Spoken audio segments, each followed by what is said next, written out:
This is John Nalbandian, Chair of the Parks and Rec Board, and I'd like to bring this meeting to order. And Roger, you have a few things you'd like to say? Yes, thank you, John. As this meeting is being broadcast on channel 25.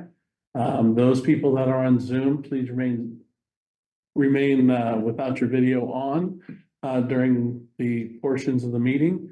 At the time when if you want to speak, use the raise your hand function and we'll call on you to answer any questions you may have. I don't believe there's anybody online right now, but we do reserve the right to basically mute you or turn off your video to prevent distractions in the meeting. I'll turn it back over to you, Johnson. Okay. Okay, so our first order of business is to approve the minutes from our last meeting, April 8th. Are there any questions, concerns about the minutes? Seeing none, I'd like to have a motion to approve the meeting minutes. I'll make a motion to approve the minutes. Okay. Second. Okay, it's been moved and seconded that we approve the minutes from April 8th. All those in favor, raise your hand or yell or scream or something. So, all right, so that's good. Okay, next is public comment. So do we have public comment today? Yes, okay. Yeah. Why don't you come up here to the table and sit here and then we'll. Just sit, is that? Yeah, you want to? That's fine. Okay. Thank you for having us. My name's Carol Kummer and I'm with our Pickleball Association Board here.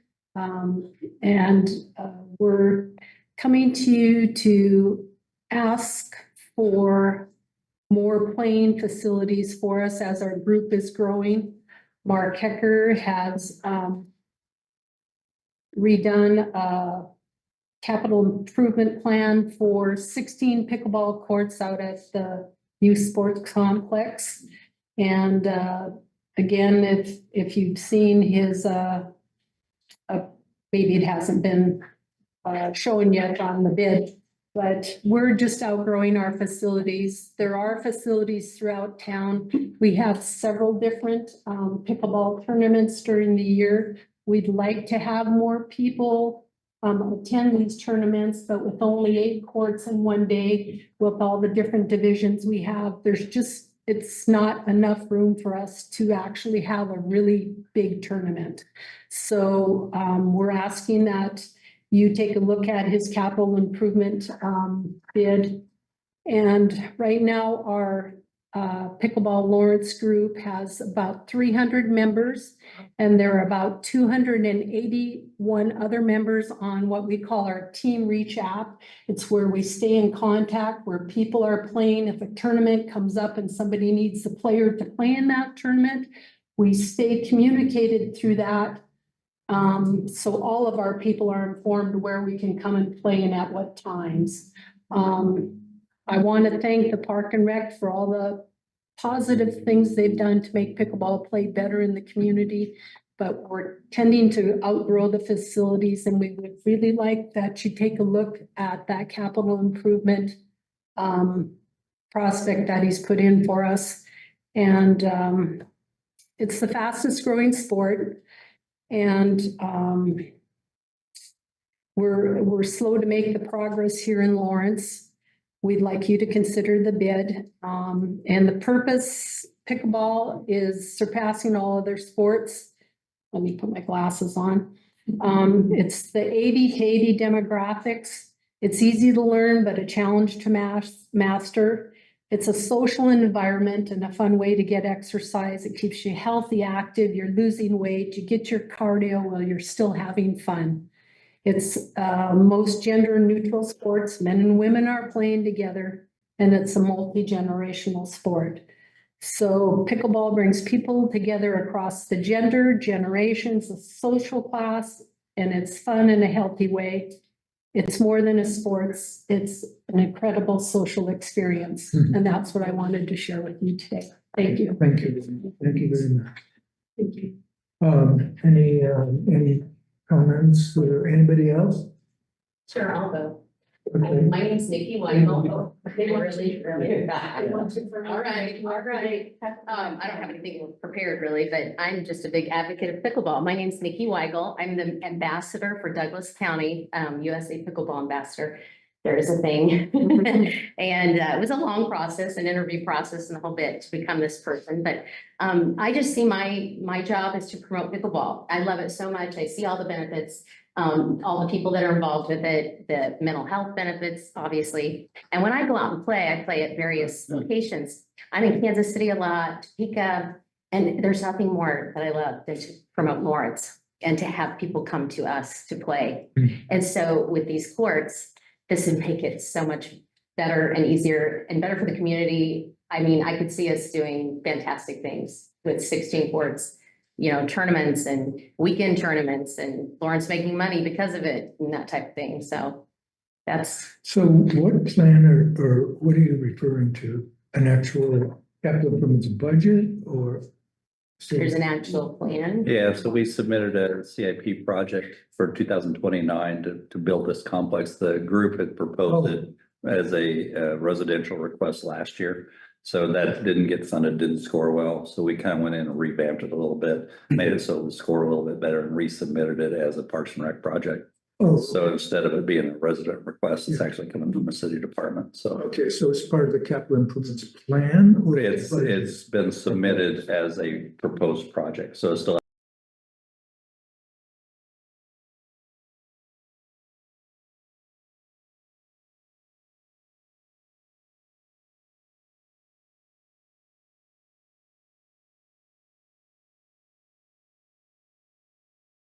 So that it's a little bit of a funding game, and where do we think we can plug it in where it'll actually get funded? So I know if I put it in for 25, it's not going to happen.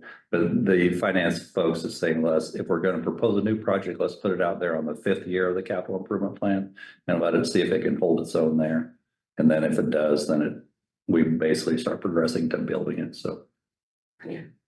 Just as a point of information for those of you who came to visit us, this board does not make budgetary decisions.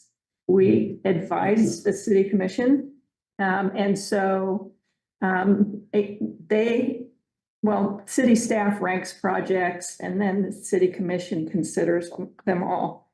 So if you want to lobby, it wouldn't stop here. It would really be. Just want to make sure you guys understand. Thank you though. Yeah. We would advocate for us to, as part of the Rec Advisory Board. We don't typically advocate for specific projects. Okay. And if it's already part of the process already, so.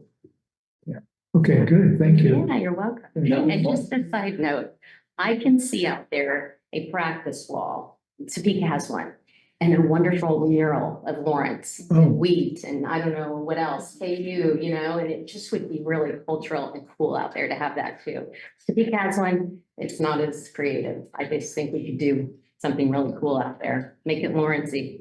So, We have a couple artists that are. We do. There's- players, so we're also Yeah. going to for that, for Yeah. the arts. Yeah. Okay, yeah. thank I you. You're don't know if it was Yeah, time to discuss or not, but the 16 courts that she said at YSC.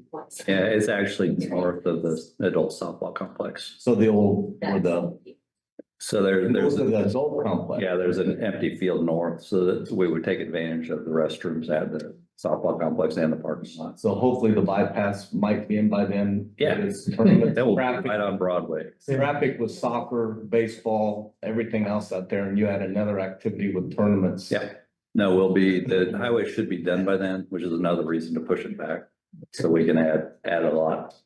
Yeah. Basically, once that's done, Wakarusa will go under the highway. Right. So we won't have that traffic jam. I remind that we're just taking public comment. Yeah. And we need to do an agenda item in case we will. We have a loaded agenda. Just want to make sure we're keeping on task. Thank you.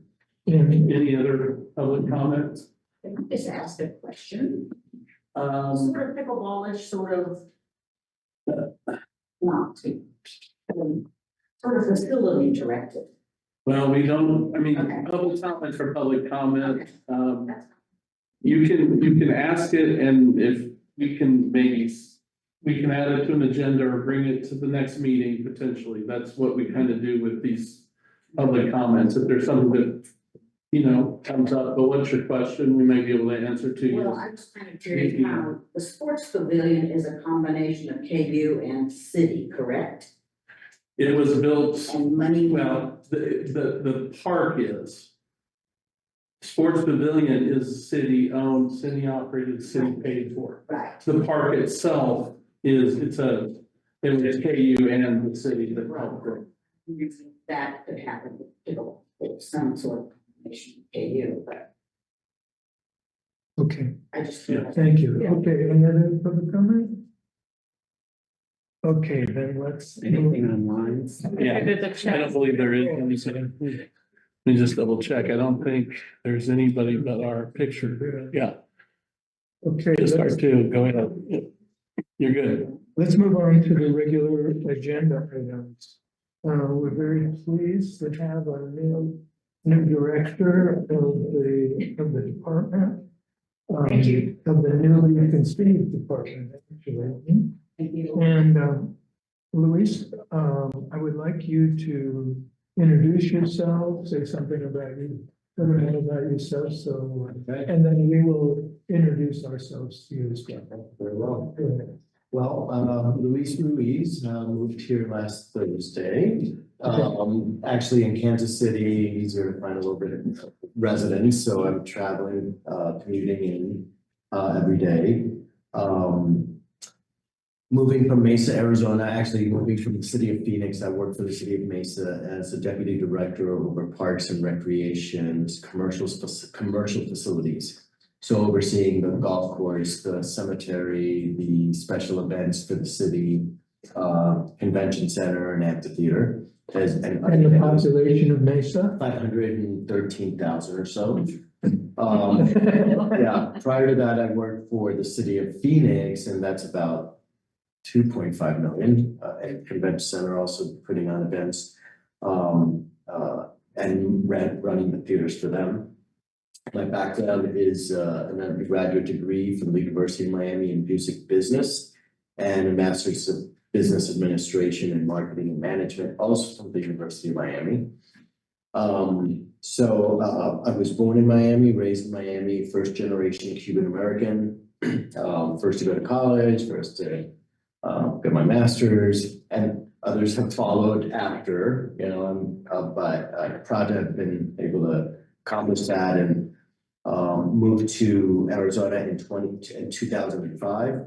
So I was there the last 20 years. Never thought that I would be moving to a town of 100,000 people, but I was pleasantly surprised the day I moved in here. The day I drove in here for the interview. It was a beautiful February day, probably 75 degrees or something like that. Normal day. So, but I know they happen, so that kind of convinced me.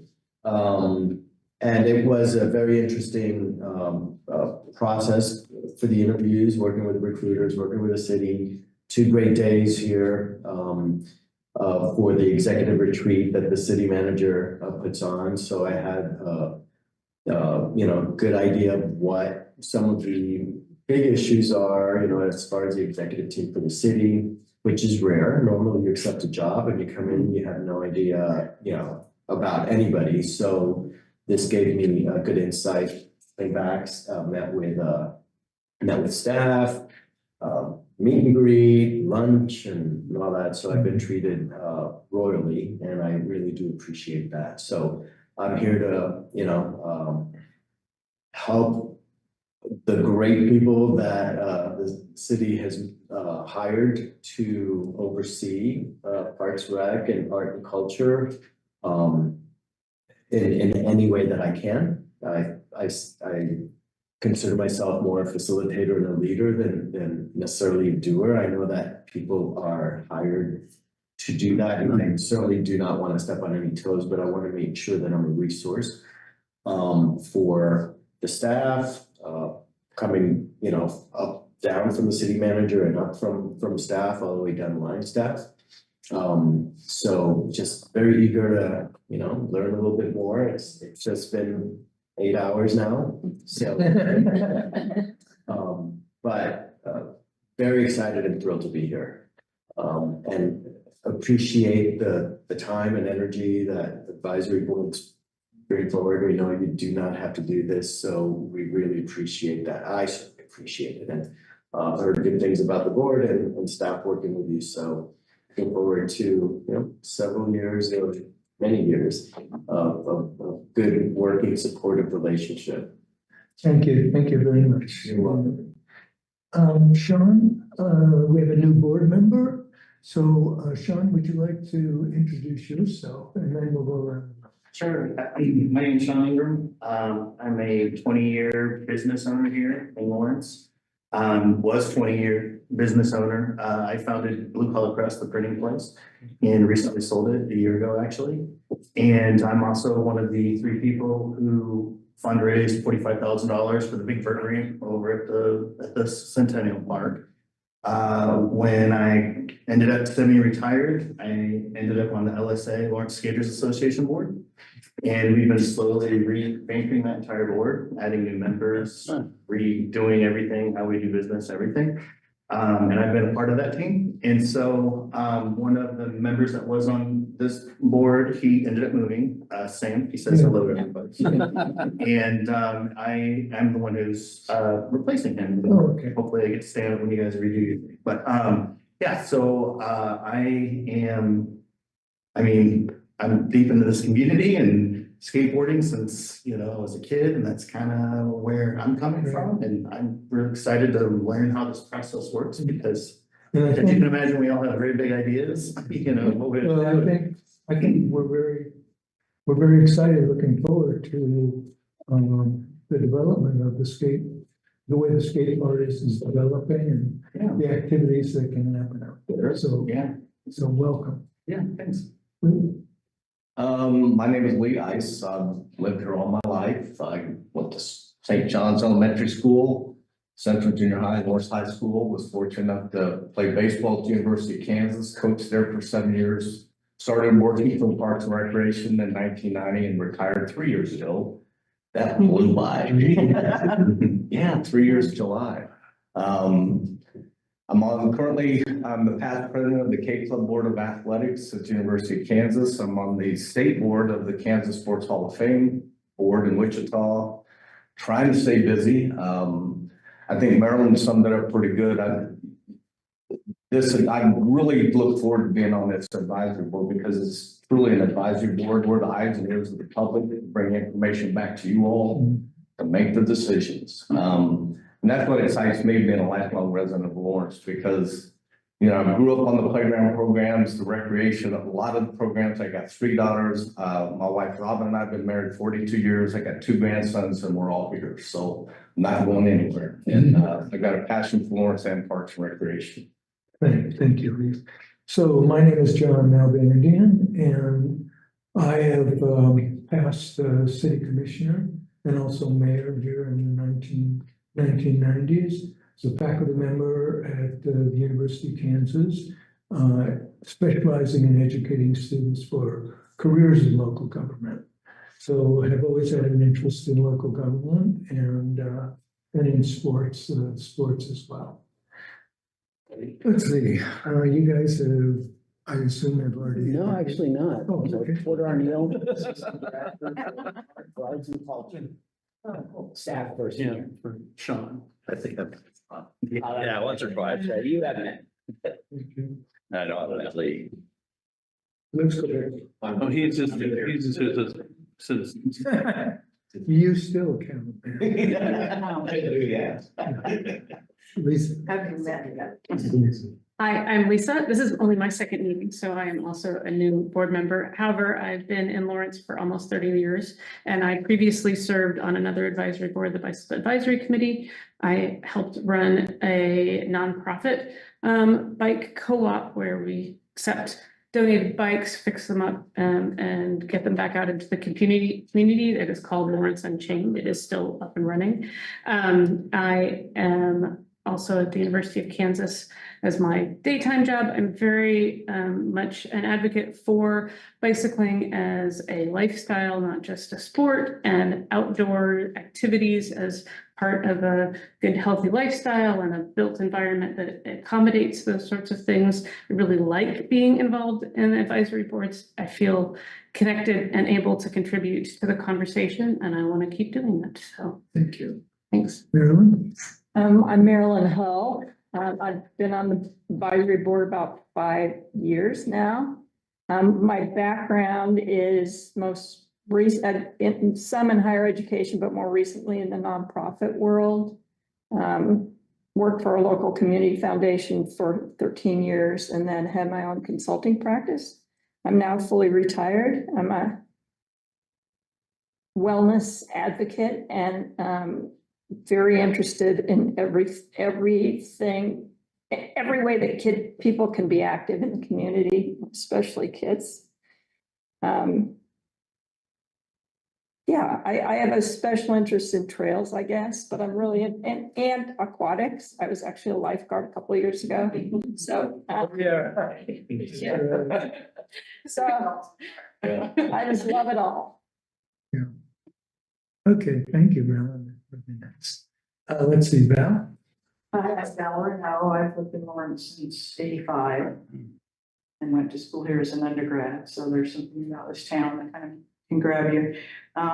Parks and Rec, my kids grew up with the classes and the parks, and then we also use the dog parks a lot. And so that's kind of probably where I specialize in the parks area. I do play volleyball every Sunday in Parks and Rec facility. So it's a game that's been going on since the '70s, apparently. So, I'm a writer editor, and my last job was with the Disability Research Center, and I was the third person. The two people who use wheelchairs were asked before me. They couldn't make it, but so I kind of feel like I'm here to represent accessibility in many ways. But I've been, as I said, I've been very pleased that there seem to be many other voices here who advocate for accessibility and equity too.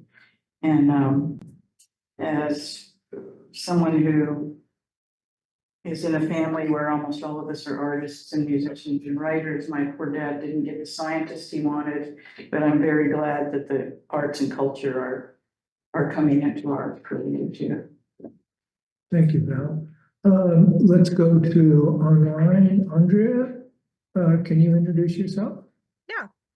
Hello, welcome. Andrea Chavez. I just renewed my term for the 3 years with the Parks and Rec. I filled a vacant role prior to that. I lived in Lawrence since 2000, graduated from KU, and then got my master's from Washburn. I'm currently work at Peasley Tech, the technical training center here in Lawrence, and Douglas County Training Center, and handle pretty much all their grants, HR, administration, financials, etc. And I've been playing sports with Parks and Rec of Lawrence since about 2003 and have not slowed down yet. So thank you. Thank you, Andrea. Vicky? Good evening, welcome. I'm Vicki Callie Akers. I joined the board in January of this year. I am a shared staff person between Lawrence Douglas County Public Health, where I serve as Director of Policy and Planning, and the University of Kansas Medical Center, where I'm an associate professor.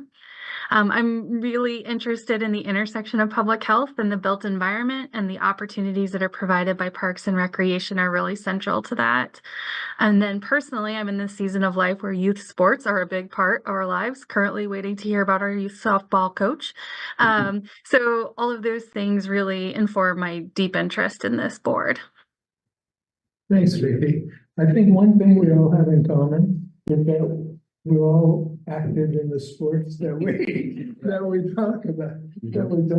So that's kind of short. And there's one board member that's not with us tonight. She couldn't be here, Jackie Becker, and she said she knew you from a long time ago. Many a time in this town, yeah. And Jackie said that she'd reach out. Okay. Yeah.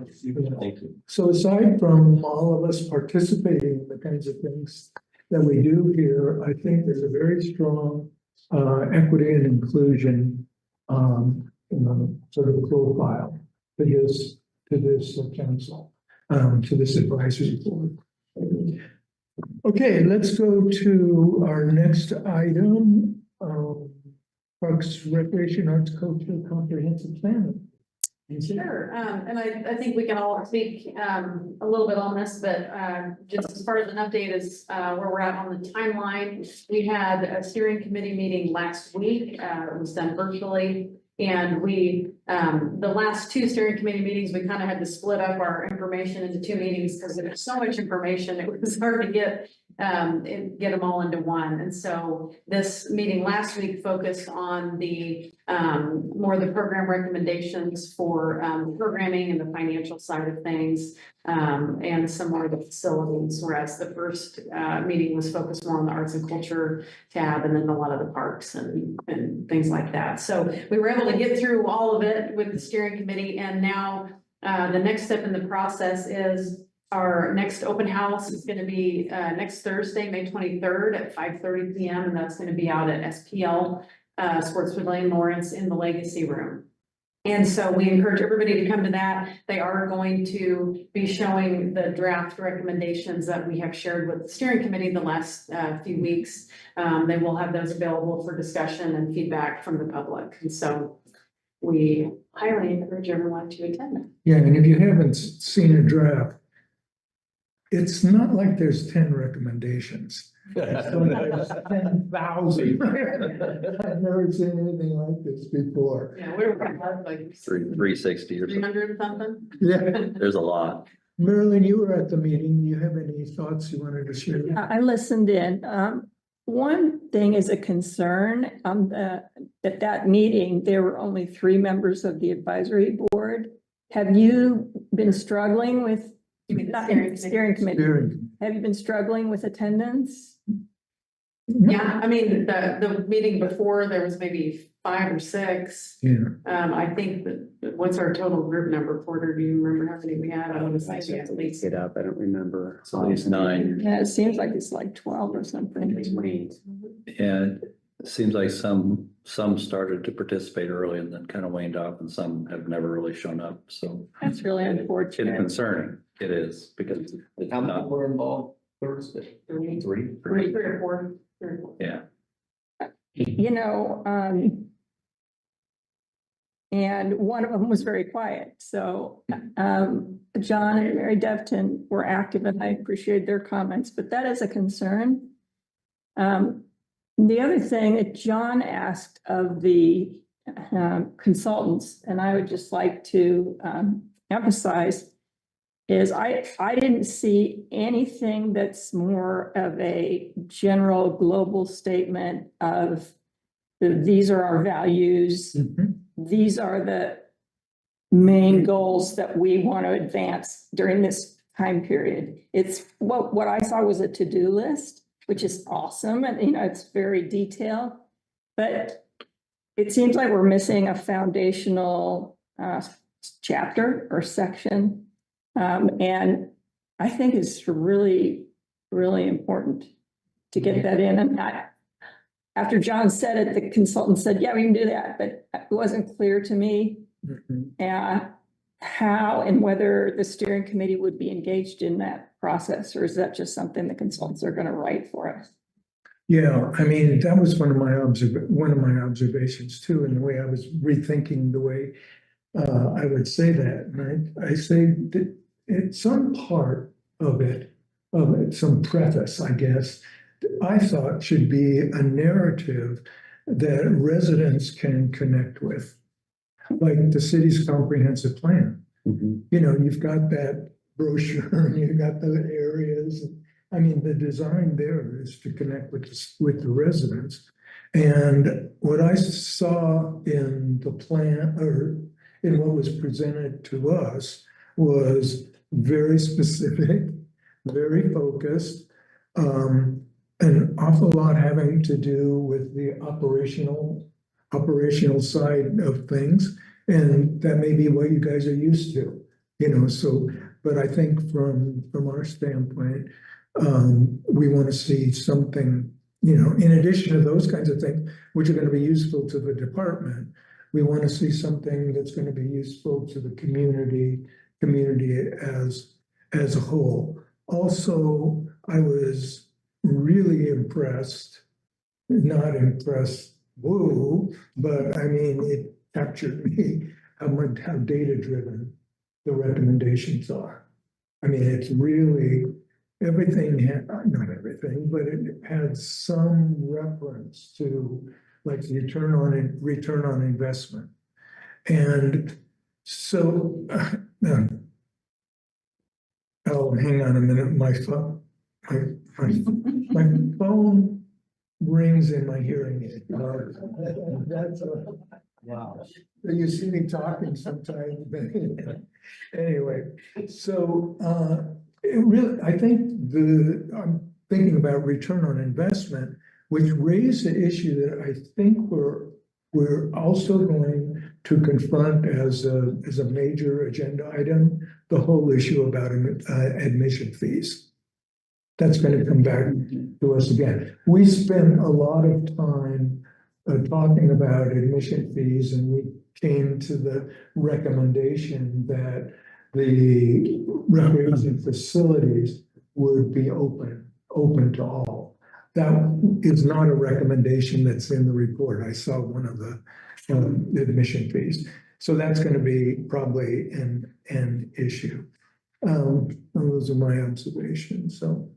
Yeah, I mean, one comment I might make, so in developing the comprehensive plan, usually they'll go through and identify issues and then basically bullet point them like you're seeing.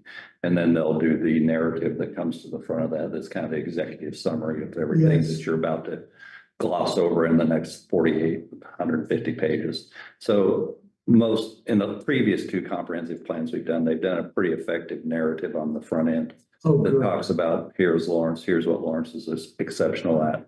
It's 100,000 people, it's college based. So they do that and then start to generalize.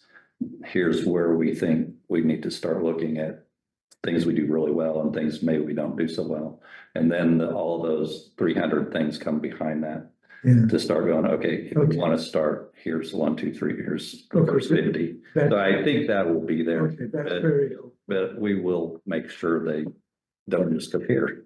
okay. Good. Well, In the big Excel sheet. We've had talked with them a lot about the strategic plan and how it needs to be integrated and connected. So every recommendation that they make, it will be noted. I think it's just, there's so much information on these spreadsheets that we're sharing and what they've shown so far. They may not have shown on that during the meeting, but with staff, we have reviewed, and I know they are working closely with the strategic plan in mind. So everything they recommend will be tied to the plan. And so I think that will help get maybe what you're not seeing, but I just don't think they're there yet, which once we get to final recommendations, it will be shared with this board. Good, as long as you guys understand, you know, what our interests are. Okay, so, This is Val Arneill. I guess on that narrative question, since the integration of arts and culture is new, I would hope there would be something addressing that. Yeah. And, okay. Yeah, and so the tabs are all there. So there's ridiculous numbers. So one is every single park, every single facility addressing needs and wants and things we need to fix. One is arts and culture. So it's talking about the arts and cultural piece of it. And we got into the operation and management. So those are things that procedurally we need to change on how we operate business. But so if you look at all those tabs, it starts to break out varying sections of the department. So there's recreation operations ideas, there's parks operations ideas, there's arts and culture operations. So I think everything's there. They just need to pull it together and say, here's the big plan. So quick reminder too, we have a web page which is documenting all of these meetings and all of the documents, so people can actually go and see what we're talking about on that web page. I guess we could have it emailed out. It's basically, if you go to the city's main page, up at the top, there's several tabs. One is community engagement. If you go to that tab and then find the parks, recreation, arts and culture comprehensive plans right there, and all the information about and background and all of this. The last meeting was, I couldn't find our last meeting. It's right here. Oh, great. So May 9th meeting, the video's there. You can watch the meeting video. The implementation matrix is there for the financial Oh, okay. recommendations, program recommendations. And from April 4th, the arts and culture recommendations and the parks and facilities recommendations. So you can dig in a little deeper and see what's there. Keep in mind, all of this is still draft, Yeah, but it shows the whole process. and I think I'm they- happy to send that to anybody. yes, why don't you send it out? Okay. There was also a diversity equity filter as well, so they're paying attention to what the sort of the spirit of the community is Mhm. as well. Okay, let's move on. Item 4, outdoor aquatic center renovation project update. So where we're at in this project, so just to back up a little bit, so what we're looking at is the 2025 CIP project, $6 million renovation of the outdoor aquatic center. This year's goal is to get through a public engagement process. What do we want to do? What do we want it to look like? Take it out to public meetings. So we had one public meeting that was just kind of introduced the idea. And yeah, I honestly was a little disappointed in participation. We had maybe 30 people there. And I didn't see a lot of the demographic with parents with kids. There weren't a lot there. So that was a little disappointing. And so I'm hoping we can draw up more on the next meeting. After that meeting, so we've had the survey going, which we've had ridiculous amount of responses to, 800 and some last count, which basically is asking, what do you want? What do you like? What do you not want? And so we had a meeting last week with the design consultants with our staff to say, okay, here's what we heard. So let's start putting something on paper. What we're going to come out with is 4 different proposals with 4 different things that we saw. So it'll be very different. One will be a huge splash pad with some lap swimming. One will be a lazy river with some lap swimming one. So they're all different. So what we want to do is say, okay, here's what we heard. Which one of these 4 is the best? And so that's just going to be the process. But basically what we're trying to get to is keep all those in budget, because we can really get budget creep really quick. We can be at $15 million like that. So we got to keep pulling back to the $6 million mark. But if we can get to, okay, here's the best one that we're hearing public engagement saying this is what we want to do, then we can turn that around into a project that we can start to design build. So that's where we're at. We're just kind of into the fun phase where we're starting to draw pictures. Yeah, and they sent them to us over the weekend and asked us to comment back today. They was like, okay, that doesn't look right, or this is silly, why'd you do that? So, but I mean, honestly, we can spend $15 million just like that. So. Is the survey still open? I think it is. They haven't told me they pulled it down. The second one, actually, so. I think it closed at the end of May. Okay, there's another one coming, kind of with the next round. Where will the process be when the aquatic center actually opens this summer? We will, we'll still be in the talking phase. Oh, you will? Yeah, so this project isn't scheduled to kick off till next year. Okay, so you could actually have some sort of ad hoc meetings at. Yeah, what little room? the schedule I'm trying to push, and the reason I push this so quickly is if we get out of budget, that we have time to go back to the city commission and go, okay, this is where we are. And is this really what you wanted to do? Or did you really want to do this? It's another $1 million. So that's why we're trying to kind of get this in early this year before we get too far into the 25. So that's the only push right now. I remember back in the 90s when I was on the commission, there was a renovation of I don't know if it was called the Aquatic Center or not back then, but renovation. So we thought, okay, oh my God. It's right there on the wall. It was like this whole brand new. So I'm really looking forward to this. Yeah. See what comes out of it. Okay, anything else on this? I just want to make one comment on that. And I'm not sure which staff members I may have already expressed this to, so I apologize if I'm repeating, but in the survey and the picture boards, one of the possibilities was amenities for people with disabilities. And it's my feeling that that should not be considered an amenity. You know, that should be, Yeah, that should be like basic, like these are the things we do. And it's not just who gets more dots on a picture as to whether or not you do this as opposed to something else.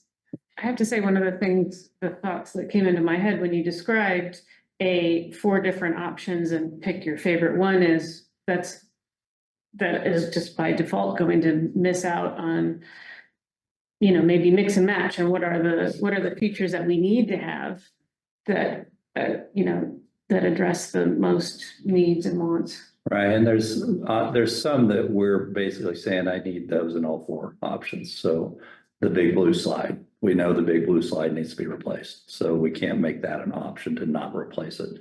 So there's some of those things that, like you said, handicap accessibility has to happen. It's the law. So we don't, oh, no, we aren't putting ramps in, we ain't putting lifts in. So those aren't really optional items. And, you know, the debate will be fun because there's going to be, everybody wants something different. You'll have the lap swimmers, you won't have the moms with kids, you have the people that want to wheel in the wheelchair, you have the people that just want to sunbathe. So it's going to be interesting, and they're all going to see something completely different with every proposal we put out there. So it'll be interesting to see where we end up, because it's probably none of the 4.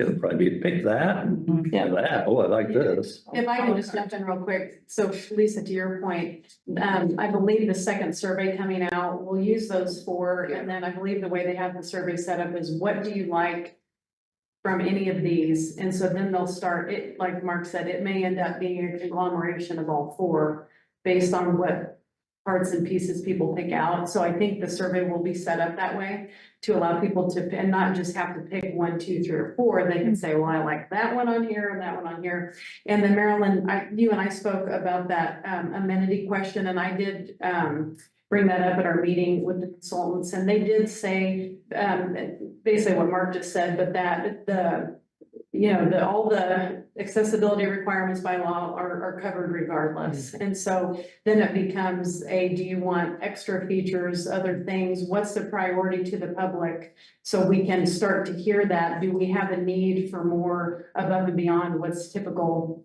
in a pool outdoor setting? And so I think they are aware, but I did talk to them about how just to be mindful and sensitive of where that's placed and how it's worded, because it does make it look like it's not going to happen if we don't select it. But you know, the standards will be covered, but then we can start to talk about and get opinions on, you know, further additions. okay, so let's move on. Excuse Oh, sorry. I'm sorry, Vicky. Sorry, this is Vicky Kelly-Akers. I just want to underline what Marilyn said. I think it is fair to say that the ADA establishes some standards, but those are sort of the minimum and the floor. And to really meaningfully make access for people with mobility impairments and different disabilities is really important, I think, to our community. And so I hope that gets the space that it deserves.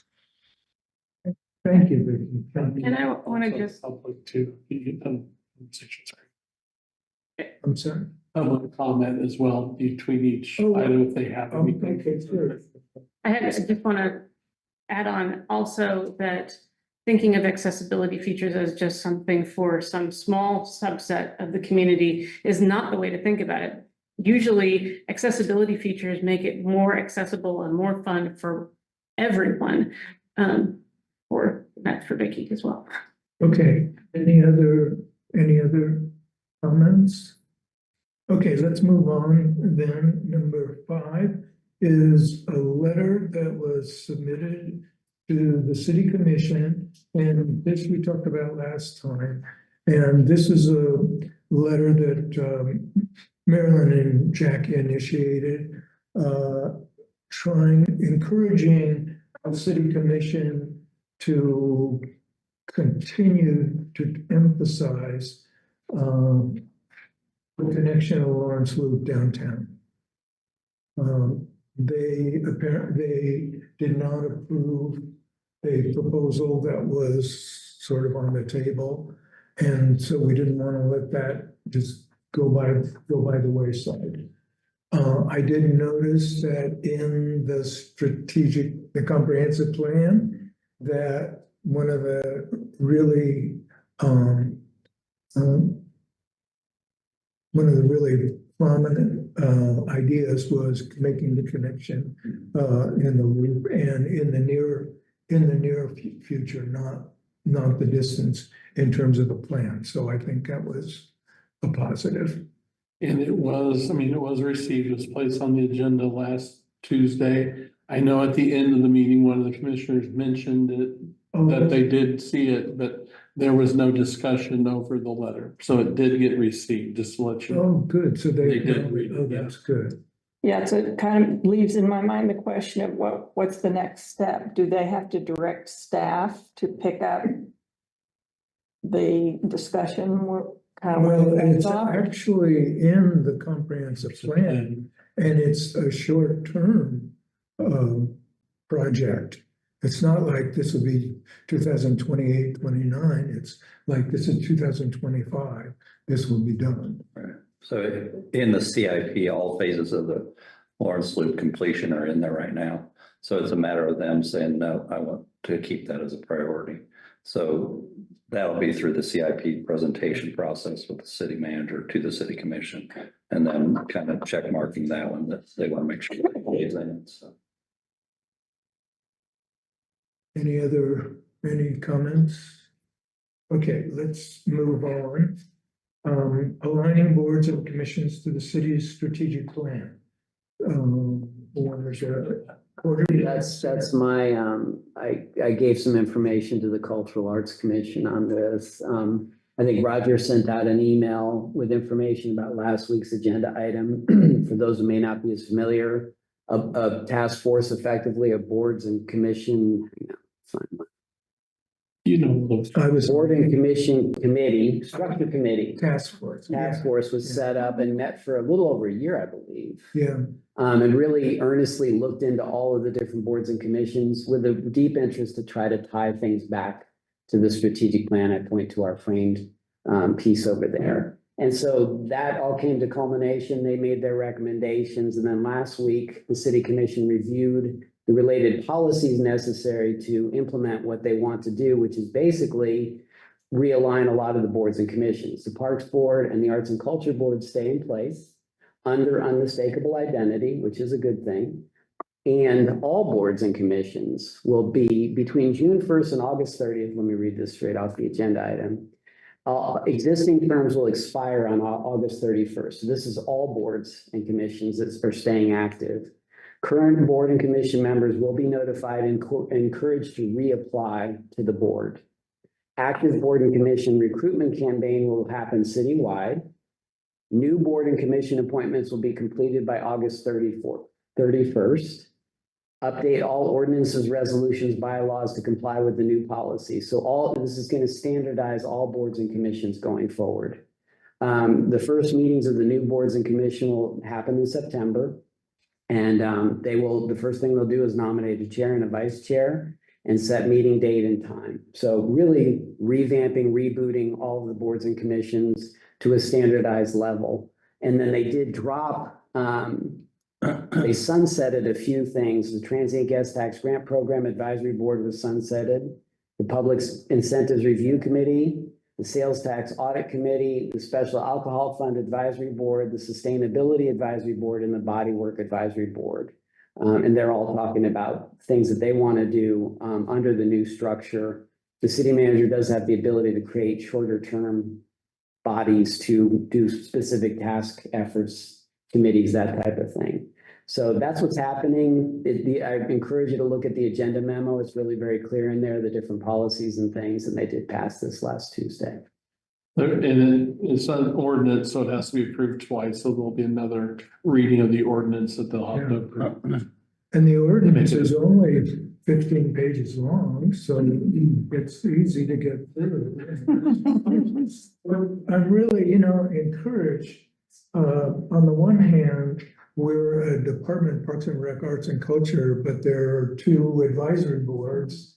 And I think with our new director's background in both Parks and Rec and in Arts and Culture, that we're in an ideal situation. Can't be any better. So And that will be a challenge, but you've had some experience in both, so would you speak to that a little bit? The arts and culture part of your work and the other one side. Sure, I would say that the majority, as I mentioned, I have a undergraduate in music business, so the first 20 years of my career was spent specifically in performing arts venues, working with community organization, large performing arts organizations, the ballet, the opera, the symphony. I worked in Miami-Dade County after the University of Miami, running a community grants program. So about, I'd say 80 different programs of different sizes, be it festivals, murals, anything that had to do with the community rather than the large major organizations or things of that nature. So so I've had a lot of collaboration, counseling, orientation with these even burgeoning and arts organizations, trying to figure out what do we do, how do we do it, how do we get funding, things of that nature. So I'm familiar with that part of it. I'm familiar with the business models of even the largest, not that I've run one, but the largest performing arts organizations. And then, I transferred over into Parks and Recreation, so it kind of all came together. But even within that, I was still overseeing live music performances and still working with the Department of Art and Culture, which and Mesa specifically, that ran the Mesa Art Center and does programming. I programmed myself at Tempe Center for the Arts. So and I think I said this in my interviews, that the bulk of it was art and culture for the bulk of my career. But then, I quickly learned and moved into the Parks and Rec side to kind of balance both, just not at the specific level that this department is, so I do bring both to the table. So are you an artist or So I was a music student. I auditioned. I was a voice student. Classical voice, tenor, but it's been a long time. No excuse, man. I play piano and all that. I stay musically involved, but mostly for pleasure now. But yes. Well, expect to be calmer. Okay. Concerns, members of the board, board members' concerns, items of interest? Yes. I had just a couple things that the guys wanted me to ask about. One is the Edgewood MOU is done and they don't really know who signs it now. So maybe it's the new director, or maybe Just send it to me. Yeah. The second is there is a leak in the new drinking fountain over at Edgewood, and it looks like it could cause some damage, but it also looks pretty simple. It has something to do with the drainage. So that was the second one. And then the third one is the next mandate for the LSA that we've been raising funds for is lights for the vert ramp. And I would like to know who I'm talking to on that, because I know that there was a question of tying it into power, and I know that's expensive versus all this other stuff, you know what I mean? And I feel like, all the skaters feel like it's probably would tying it into there and vice versa, I was thinking maybe be separated, but it sounds like Parks and Rec has many different ideas, and I'd like to know who that is and get together with them. So I think Pat Hennessy was giving you bids for that. So I don't know where we're at, that if we actually got a bid or if we're still in process, but again, you can send questions to me and I can get with him. Okay, cool. That's all. I know we were working on it, but it's also spring, so totally. We're working on a lot of things. Now, no, I have a question. Where is Edgewood? Is that another state park? Yeah, they call that Edgewood DIY. It's the one over East Lawrence behind the East Lawrence Rec Center. The East Lawrence Park, okay. This department is very big. point at it over there, just so I can get a kind of orientation. It's that way. Okay. The dirt ramp he's talking about is in St. Hamilton, yes. Okay. So we have two states. Yeah. Totally, and I don't know if this isn't a concern, but we did find a chemical that could get the slurs off the ramp that those kids sprinkling. Good, so Wednesday, I'm gonna be out there, I've already set it up with Dylan. To get a pressure wash, but we found a graffiti product that doesn't destroy the thing that it's trying to clean, so. We're really excited about that. Okay, anything else? Anybody else? Yes. I don't, it's not really a concern. I just want to follow up on last meeting with the presentation. Prairie Park was excellent.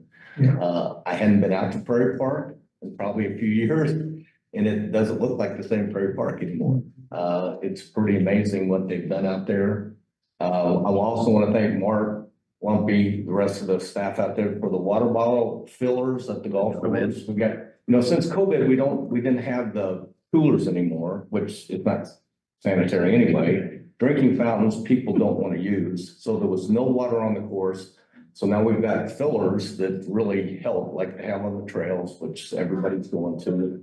The ball diamonds look great. If you can't grow grass this time of year, you can't grow grass because keeping up with the mowing. But the activities are out there. If you haven't been out, just to go watch. And it's only going to get more busy. I have a grandson now who's also involved in soccer, and it's still a zoo. You better plan on 2 hours getting in and out of there. But it's crazy out there. It's pretty cool. So hopefully the bypass thing is something that I know it's been online for a long time, and that's being something they're going to make some progress hopefully in the fall. Trying to make it, if I had any other notes. Oh, at the golf course, and I know this is not a big thing, but just for people FYI, when we had that rain last, and I know it's something we've talked about within the department a long time. The driving range, we lose about $1,500 a day when we can't open. And we had a 5 or 6 day stretch where the balls are floating and they can't be open. And so I know it's something that's been on the CIP, it gets pushed back, but it's a revenue generating activity that can't be done or offered when it rains. And it's unfortunate because we are losing revenue off that. And I don't know if it's something to be done just slanting, getting water off because you can't go pick the balls. It's not that people wouldn't go out and hit because the mats they put out there are tremendous. I mean, we have 6 schools out there using it in the springtime and fall, and it's just crazy. And you got people waiting to hit balls at $14 a basket, and we can't be open. So just a kind of an update there that I've seen. But anyway. Yeah, great. Valerie, I have a question related to what Lee said about, we got an update on Prairie Park, and it was very impressive. Though I don't know if we were told how it was paid for. I mean, was money suddenly allotted to them? Because we were talking about closing that center a year ago. So I just didn't know what happened. Did they just make creative use of their budget, or did we shove some more money their way? Multiple things, actually. So Haskell granted us some money that we made use of working in the Prairie area with that. We did push a little project money out that direction, and we pushed a lot of staff resources that way. So in other words, the Prairie spraying actually rose to the top of our attention. So when we looked at what can we do to make this better, it was the Haskell came forward, which was great. And they came forward with money. And then we through the winter, we did a lot of staff time out there trying to clear some of the woody vegetation around the prairie. So that's been good. And we're working, and I'll address this a little bit, but KU School of Architecture built the outdoor classroom out there. So that was a project that they've put a lot of time and money into. So multiple things have come together. It's kind of made it all kind of pop a little bit, but we spent a little money inside. It sounded like a lot of it was inside. Because it was 20 years old and it was just needed to be revamped a little bit. So that's just new flooring, new paint, put a new door in, that kind of thing. Yeah. Okay. That's a nice trail out there too. Yeah, it's really nice. Yeah. Okay. John, I have one quick, Go ahead. I've been asked when the splash pads are gonna be open. You're jumping all over my report. We can wait. Any other items of interest? Okay, let's move on to the recreation update. We have a printed version. Yes, as you can see, we have a lot going on in terms of recreation. This is obviously getting into our busy time, so it's very exciting, very fun for us. We have a lot of things going on. Kind of some big picture things aside from that report. The outdoor pool will be opening May 27th, and so that's a big change that's moved up a couple weeks from the last year. So we're very excited and happy to say we will be opening on Memorial Day. And then we are working with staff to try and extend the outdoor season as well through Labor Day. So again, this will be a little bit of change over the last few years. And so we're going to see how staffing is looking, but at a minimum, we're going to push to be open on the weekends. Once kids go back to school, at least try to stay open those last few weekends of the season. And so we have high expectations, and I think we're gonna have a good summer. So if it, just stops raining, then we'll be great. And then our summer camps kick off June 3rd. So we've got the, with the various outdoor camps, but we have the one here at South Park, and then we have our unified camp, and then a lot of specialty camps with gymnastics and some of our other program areas. So there's going to be a lot going on this summer. You've mentioned the report we had last month for Prairie Park, and I just wanted to let everybody know that we're going to continue that trend with staff. And so we put together a schedule, and we're going to ask our supervisors in all divisions to have a monthly presentation. And so I really like that. I think it's great for them. It gets them in front of you all and can share some, specific programs or information that you might not otherwise see or hear about. And so that will be starting in June, and we're going to rotate between the Parks, Rec, and the Arts and Culture side as we go throughout the rest of this year, and we'll continue that as long as everybody likes it. So, I just had a thought. I'm just absolutely blown away by all the things you guys are doing. I looked at this and go, really? I mean, all this stuff. And it's like, I don't think the community understands the totality. And I'm thinking, what if we could get some sponsors to buy a whole page in the Journal World? And just some cool thing about these are all the things that are going on. This is what you can participate in. I might think about something like that, because I think it would really be neat. There's just so much here. Yeah. All right, Mark? If you haven't noticed, the grass is growing really well right now. On the park side of things, we're just pushing to keep up with things. So grass mowing's big. We have shelters, restrooms are all open. I think they're all open. Last week we had one that went back down, one of the restrooms at Centennial. So that's an annual thing. Mid-April, we try to get everything running. Now we're switching into prep for Memorial Day. So that's get all the aquatic facilities open. We hope to open the splash pads next week.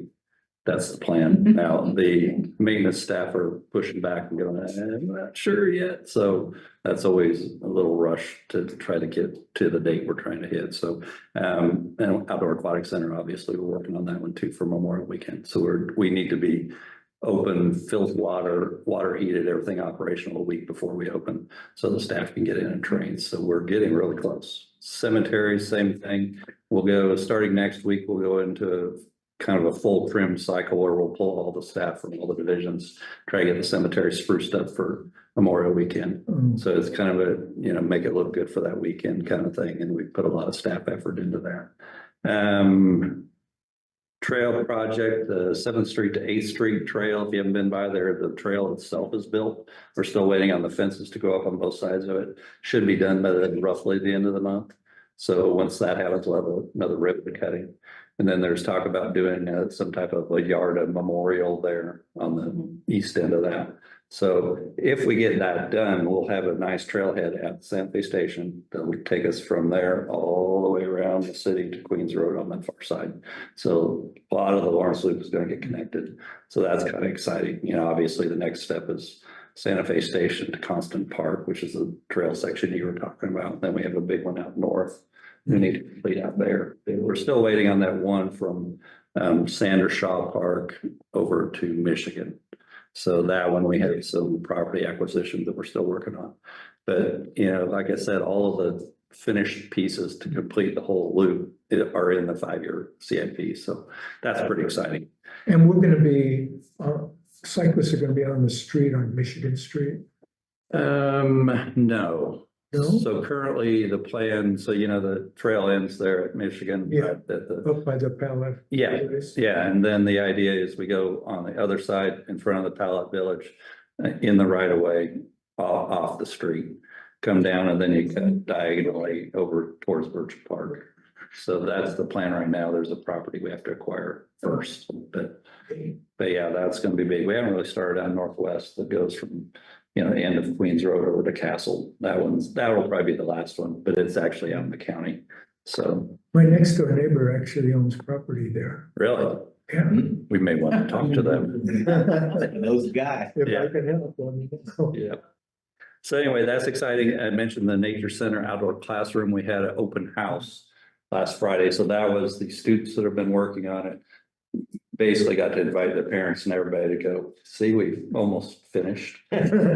So the idea was they were going to do a ribbon cutting. We're done. All right. Well, they didn't quite get done, but that's okay. It's really, really impressive. If you haven't been out to look at it, it's a huge structure. They did some pretty cool engineering work and the students have built it all. We haven't done anything with it. We helped with some of the financing of it, but other than that, it's been a student-led project, School of Architecture, 3rd-year students. So they're losing quite a few of them as of last Friday. And there's 5 or 6 that are staying on. That's going to try to finish it this week and next week. So Oh, good. hopefully we'll get that done. And then once they're done, we'll go in and put a concrete sidewalk in to make it accessible, put the benches in. So we'll kind of finish it up for them after they're done. But pretty impressive. YSC turf project I haven't talked about for a while. So if you remember, we're doing artificial turf on 3 of the fields out of the YSC complex. It's been lingering longer. We hope to bid it maybe even this week, but next week for sure. So the schedule on that is a little bit off. We were supposed to have it bid by now, in construction by now, complete by the end of the summer. I think we're basically going to be starting construction in the summer and going into fall. So that'll impact the use of that complex significantly. So we might have some interesting scheduling things in the fall out there, but good progress. If we get that turf in, our usability will be amazing because we'll have turf with lights. So we won't be limited by daylight on when we can use the facility. So that's going to be fun. One other project I'm going to mention, we just started on a project at Eagle Bend, and it's going to be very disruptive because it's right between the pro shop and the concessions. We're tearing out all the old asphalt because it's holding water and falling apart. So we're taking that out, which is impacting everything that goes into those buildings. Oh, wow. So it's, I haven't been out there today, but I hear the detour is interesting. How do I get in the building and how do I get concessions? So anyway, that's in process, but it should be a couple-week project. And there's never a good time to do it. So. Mark, a question just off the top of my head. I know that the new stadium at KU, the lights are, curved. Yeah. So that there's no glare. Is that something that's becoming common? The LED lighting is amazing. So that'll be LED lights. If you look at if you drive by our softball complex, just driving by on the highway, you can hardly tell the lights are on. Oh, So they're all LED. They just basically direct light straight down so you don't have to spill light up. okay. It used to be, you could see our youth sports complex from about Eudora, Yeah. as you're driving down the highway. I remember. We've converted most of those lights to down lights too, I so. remember our favorite resident. Yeah, I do too. I do too. Yeah, Lee used to visit him all the time, sit on his deck. Get that call every day. Yeah. Did he thank anyone? No, I don't think he ever did. He's still around, I think. Yeah. Yeah. Okay, board, Did you answer the splash? Yes, next week is Okay, good. I just want to make sure. We're shooting for the 20th, but I'm hearing. For one of them at I was least, right? making promises. Yeah, well, the weather being cool kind of cools everyone's jets on that a little bit. If we get some of those 80s and 90s, everybody wants to splash pads open, so. order, So Mark mentioned on the trail that's being completed, we are working with the Art Center on a La Yarda public art project that will go along with the memorial. Excuse me. And we put out an RFQ. Actually, the Art Center did all this. And so we have some terrific artists with some Mexican heritage who are familiar with these types of, situations. So we're very excited about that. And obviously, this is sort of the season. So we've got Busker Fest coming, we've got Juneteenth coming, all sorts of great events. We're going to have Summerfest on July 3rd. We're all working on that as well. And the big one for me is what I'm calling the Outdoor Downtown Sculpture Exhibition, because that's what we call it. But it's really expanded beyond downtown. So I got to figure out a new name. But we're having an opening reception on May 31st, final Friday. We'll meet at the Visitor Center at 5:30. I do a sculpture walk every year. We'll walk around downtown. This year, though, as part of the outdoor education area, Suzanne Hampton is going to be doing artwork out there. That's part of that program. She's doing some ephemeral work that she's working on right now. So just excited to have, just working to have more of a public art presence all around downtown and expanding, and someday hopefully along the loop in other places. So good stuff's happening. okay. Ruiz, do you have a report? I do not. You've had a whole day. Yeah. Okay. Yes, official handoff, that's kind of what we. Or any other business? I hope it's not silly, but thinking about that old graveyard cemetery that we visited and the problems with the mowing and the hitting have we ever considered using goats? Is that silly? Oak Hill. Yeah. We have talked about that. The potential the problem one is, how do you control How it? do you have to? Yeah, you have to fence them. temporarily, yeah. So you basically have, it's kind of weird, but a goat herd moves them from spot to spot to spot to And then spot. you have goat poop too. Yeah, and people kind of get offended by that a little bit, so, What about sheep? yeah, both same problem, basically. I read about the solar contract. I actually had a friend take me out there. I cannot believe the scope of that thing. So, The proposed one, you mean? yeah. But, yeah, that's amazing. Okay. Motion to adjourn?